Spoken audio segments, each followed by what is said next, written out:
eu quero cumprimentar a você com a paz do Senhor Jesus. Estamos aqui mais uma vez para transmitirmos alguns vídeos da Escola Bíblica Dominical que foram enviados e que, pelo fato de não termos tempo na Escola Bíblica para transmitir todos os vídeos que nos são enviados, alguns nós selecionamos nesse horário mais cedo para apresentar aos nossos irmãos. E o nosso assunto hoje é um assunto que vai dar continuidade ao assunto das parábolas do reino do Senhor Jesus. O nosso assunto, portanto, é as 7 parábolas do capítulo 13 do Evangelho de Mateus, Mateus 13, ou seja, as 7 parábolas do reino. E nós vamos então à resposta que foi enviada para a primeira pergunta, que é a pergunta 1, letra A. Existe a pergunta 1, letra A e letra B. Então a letra 1, a 1, letra A, que é a pergunta dirigida a todos, ela diz assim: qual é o nome da terceira parábola registrada no capítulo 13 de Mateus? E quem vai responder esta pergunta A vai ser o nosso irmão Samuel. O Samuel, ele é o nosso irmão lá da igreja de Joinville, em Santa Catarina. Samuel, pode dar a resposta. A paz, Senhor, irmãos. Em resposta à pergunta 1A, a resposta é a parábola do grão de mostarda. E podemos confirmar esta resposta em Mateus, capítulo 13, versículo 31. Outra parábola que lhe propôs, dizendo: o reino dos céus é semelhante ao grão de mostarda que um homem tomou e semeou no seu campo. A paz, Senhor. Paz do Senhor, Samuel. Muito boa a citação do texto bíblico que fundamentou a sua resposta. Mateus capítulo 13, verso 31. Muito obrigado pela sua participação. Agora a letra B. A pergunta 1, letra B, diz assim: cite o número dos versículos da parábola. E quem vai citar o número é a nossa irmã lá de Goiás, que é a Ana Sofia. A Ana Sofia pertence à igreja de Valparaíso de Goiás, que é uma igreja que tem cooperado muito conosco no envio de vídeos, e ela vai nos dar essa resposta. Ana Sofia, a paz do Senhor Jesus. Irmãos, a paz do Senhor, meu nome é Ana Sofia, sou da igreja de Valparaíso de Goiás, Itapá, e vou responder a pergunta de número 1, letra B. Cite o número dos versículos da parábola, e os números são 31 e 32. A paz do Senhor Jesus. Ana Sofia, muito bem, a paz do Senhor Jesus para você também. Muito bem lembrado, viu? A citação que você fez do texto completo da parábola. Muito bem colocado na sua resposta. Vamos dar sequência agora, irmãos, e nós vamos passar para a pergunta número 2. A pergunta número 2 diz assim: identifique os símbolos que estão expostos na parábola do grão de mostarda, que são 3 símbolos. Quem vai identificar, então, esses 3 símbolos vai ser exatamente a nossa irmã Raquel. A Raquel é de lá da igreja de São Luís, no Maranhão. Raquel, a paz do Senhor, irmã. Pai do Senhor, em resposta à segunda pergunta, no livro de Mateus, capítulo 13, verso 31, nós podemos ver ali os 3 símbolos, que são o homem, o grão de mostarda e também o campo. O homem que semeou é tipo do Senhor, o campo é o nosso coração e o grão de mostarda é a fé e a palavra que nos foi trazida. Nós podemos comprovar isso também no livro de Mateus, capítulo 17, verso 20, em que o próprio Jesus compara a fé ao grão de mostarda, e também em Efésios 2:8, que diz: porque pela graça sois salvos por meio da fé, e isso não vem de vós, é dom de Deus. Nós podemos ver que a fé que um dia nos foi trazida, nos foi concedida através do Senhor, que o Senhor nos deu, nos dá direito à salvação. Nós somos agraciados com isso. Paz do Senhor. Amém, Raquel, a paz do Senhor Jesus para você também. Muito bem citadas, viu? As referências em Mateus e também na carta aos Efésios. Lembrando que a árvore também é como resultado da semente, ela pode também ser usada, como um símbolo exposto ali na parábola. Muito bem citado na sua resposta, tá? Agora vamos para 3. A pergunta número 3, que diz assim: qual foi o símbolo que o Senhor Jesus usou no texto do Evangelho de Mateus, capítulo 17, verso 20, Mateus 17, 20, ao se referir à semente do grão de mostarda? E este símbolo, quem vai nos falar sobre ele, vai ser o nosso irmão Guilherme, o Guilherme Bonfim. Ele é de uma das nossas igrejas ali da cidade do Rio de Janeiro, no estado do Rio de Janeiro. Guilherme, a paz do Senhor, pode falar. A paz do Senhor aos irmãos. Em resposta à pergunta número 3, nessa parábola, o Senhor se refere ao grão de mostarda com a fé, conforme podemos ver em Mateus 17:20, onde a palavra do Senhor nos diz o seguinte: E Jesus lhes disse: Por causa da vossa pouca fé, porque em verdade vos digo que, se tiverdes fé como um grão de mostarda, direis a este monte: Passa daqui para acolá, e há de passar, e nada vos será impossível. A todos, a paz do Senhor Jesus. A paz do Senhor Jesus, Guilherme. Muito bem. Quer dizer que então o Senhor Jesus, ele se referiu à semente do grão de mostarda para falar sobre a fé. Muito boa a sua resposta. Obrigado.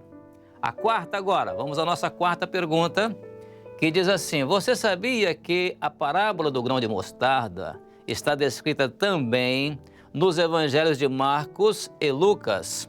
Responda sim ou não. Cite os textos. Muito bem, quem vai responder sim ou não e vai citar os textos da pergunta número 4 vai ser o nosso irmão Lucas. O Lucas é da nossa igreja lá na cidade de Arapongas, no estado do Paraná. Lucas, a paz do Senhor, cite para nós. Paz do Senhor, irmãos. A pergunta número 4.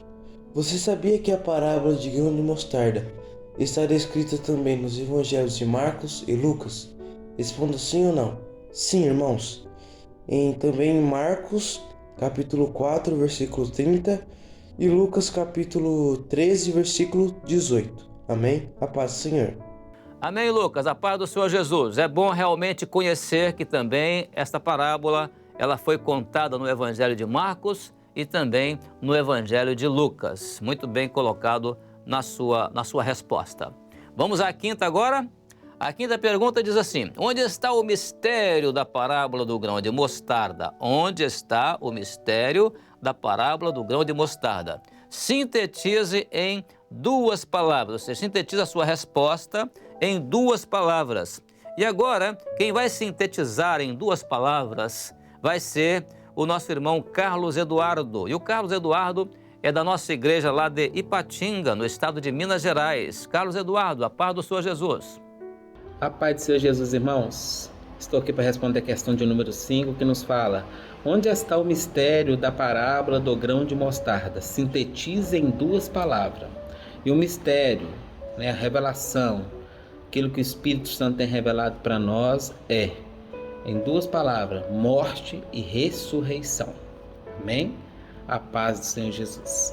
Amém. A paz do Senhor Jesus para você também, Carlos Eduardo. E muito bem, você pode ver que com apenas 2 palavras, 2 palavras são suficientes para sintetizar o mistério que existe nesta parábola contada pelo Senhor Jesus, que foi a parábola do grão de mostarda. Exatamente, morte e ressurreição. Muito bem respondido. Vamos dar sequência agora? Na sequência, nós temos agora a pergunta 6, que é destinada a professores, professoras, obreiros, diáconos e ungidos. Então a pergunta 6 diz assim: considerando as riquezas que podemos encontrar no conteúdo da parábola, destaque os aspectos abaixo citados: o aspecto histórico, o aspecto profético, o aspecto revelado e o aspecto prático. E este asterisco aqui é porque essa pergunta depende de uma resposta que seria dada no nosso seminário, o seminário de ontem, que foi o seminário destinado a obreiros, diáconos, ungidos e pastores. Mas mesmo assim, nós vamos ter uma resposta aqui que foi dada pelo nosso irmão, ainda antes do seminário, E esse irmão nosso é o Paulo Francis. O Paulo Francis é da igreja de Bom Jesus do Itabapuana, no extremo norte do estado do Rio de Janeiro. O Paulo, a paz do Senhor Jesus. A paz do Senhor Jesus, irmãos. Eu vou responder aqui a pergunta de número 6 para professores, obreiros, diáconos e ungidos, que o sentido histórico é a própria parábola do grão de mostarda que está no versículo 31 e 32. E o sentido profético é que o reino é pela fé, ou seja, a igreja ela é justificada pela fé. E o revelado é o projeto de salvação, ou seja, morte e ressurreição.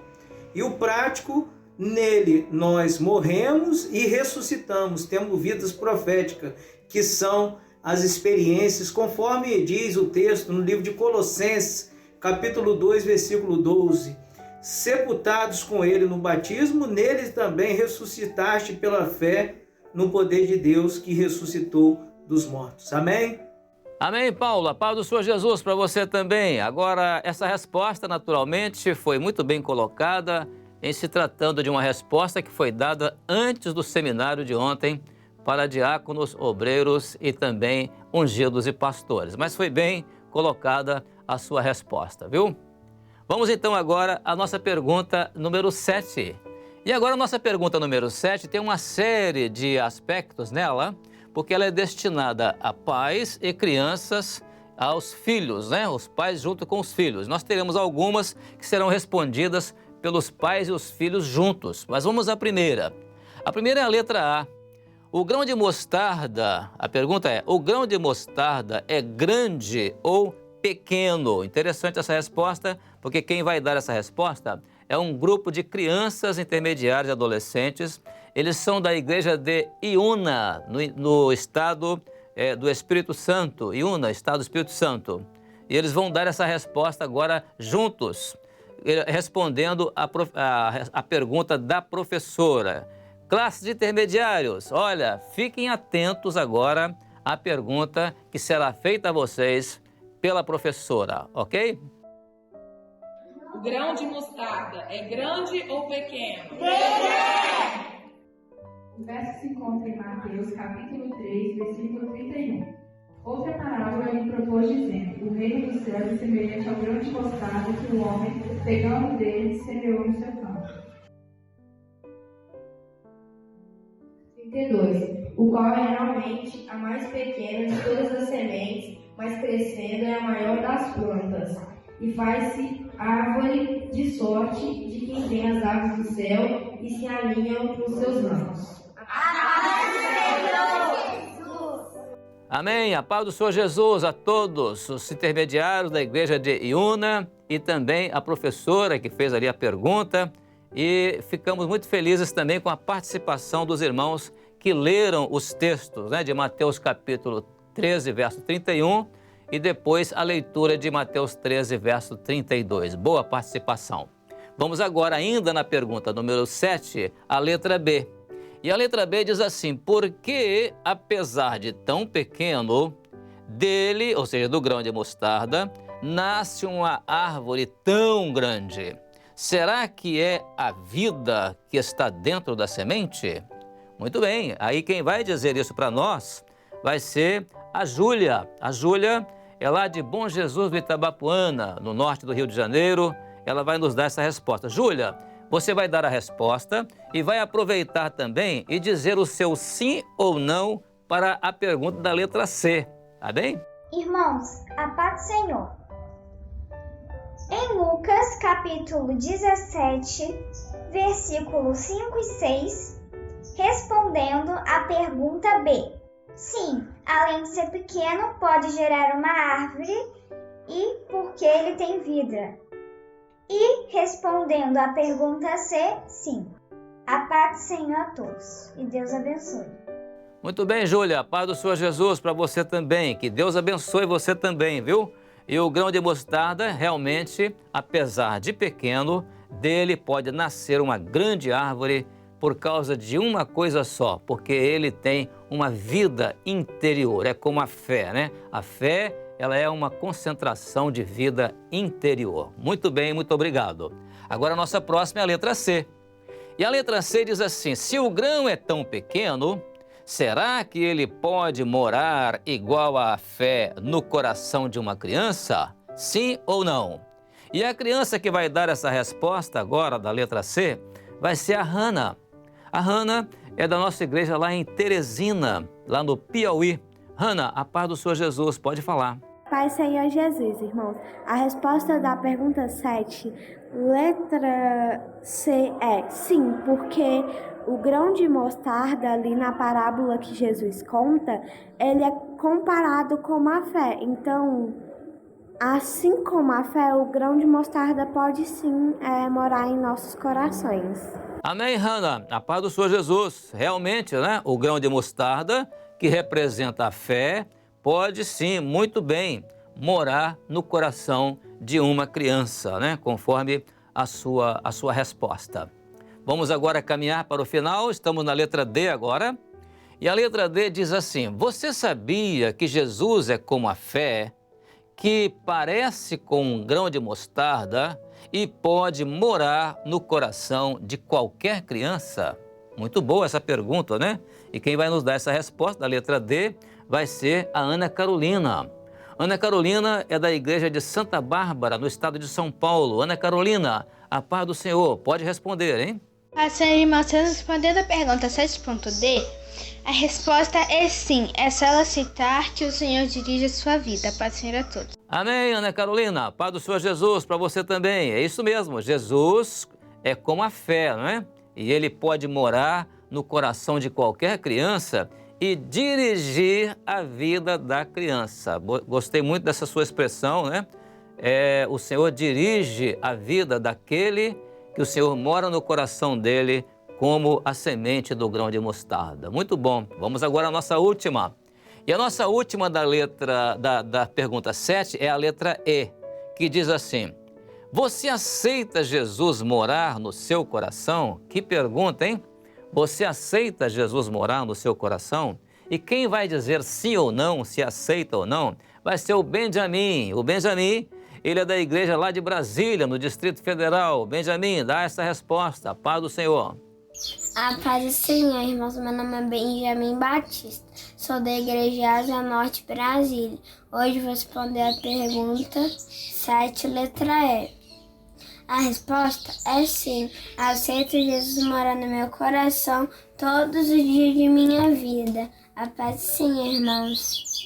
Amém, Benjamin. Eu gostei muito dos seus gestos, porque os seus gestos confirmam a sua decisão de aceitar que Jesus more no seu coração todos os dias da sua vida. Que maravilha isso, hein?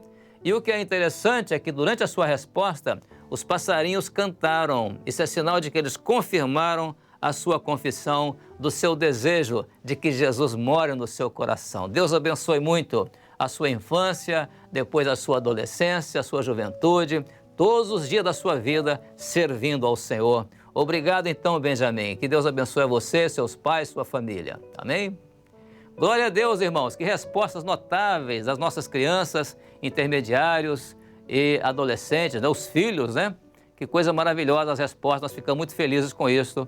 Chegamos agora a esse final, mas eu gostaria ainda de dar aqui um testemunho no final da nossa apresentação, que é o testemunho de uma irmã muito ligada a nós pela Escola Bíblica Dominical. É a Dona Marinha. A Dona Marinha é lá da cidade de Piauí, no estado de Minas Gerais. Ela tem 74 anos e ela sempre subia a um alto monte, ao morro, né? 800 metros todos os dias para poder obter ali o sinal da internet e ela poder participar das madrugadas, orando pelos pastores, orando pela obra. Os irmãos vão poder ver aqui na foto rapidamente, depois desse histórico, mas agora foi instalada uma antena lá na residência dela. E essa antena agora, nós vamos ver ali como a Dona Marinha, nossa irmã, né, de 74 anos, ela pode agora assistir à escola bíblica, participar da escola bíblica com toda alegria. Vamos ver as imagens e glorificar ao Senhor. A irmã Marinha não esperou nem terminar a estabilidade da antena, já está assistindo. Assistindo o milênio com o pastor Gideon. Embaixo aqui. Né, irmã Marinha? Tem que assistir, não pode perder não, né? Amém, irmãos? Assim encerramos essa parte da nossa apresentação, um pouco mais cedo, dos nossos vídeos e a apresentação da Escola Bíblica Dominical. E convidamos a você para que daqui a pouco você participe conosco no nosso canal de YouTube da Escola Bíblica Dominical às 10 horas da manhã. E não se preocupe, viu? Se o seu vídeo não foi apresentado, você pode acessar o nosso site da Rádio Manaim, da Igreja Cristã Maranata, e ali você vai ter acesso ali, vai poder ver o seu vídeo que você enviou para dar a sua participação na Escola Bíblica Dominical. Assim, encerramos desejando a todos a paz do Senhor Jesus.